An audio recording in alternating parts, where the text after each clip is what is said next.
how to take the plastic off of your couch on your RV if it comes with it attached. This is not easy to remove, and the last thing you want to do is mess up your couch trying to remove it. So a little tip is to heat up the plastic. So the plastic is actually sewn in all the way across here.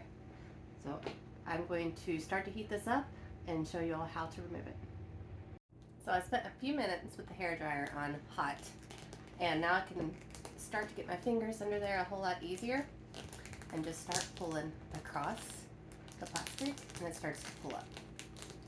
And you gotta be careful to get really close to the seams, or you're gonna end up leaving little tiny pieces of plastic, and you don't want that.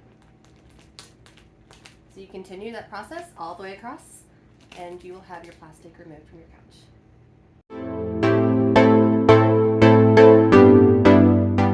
So now you can see I have the whole top part of it off. You're just going to repeat it again on the bottom part, and your couch won't have plastic on it anymore.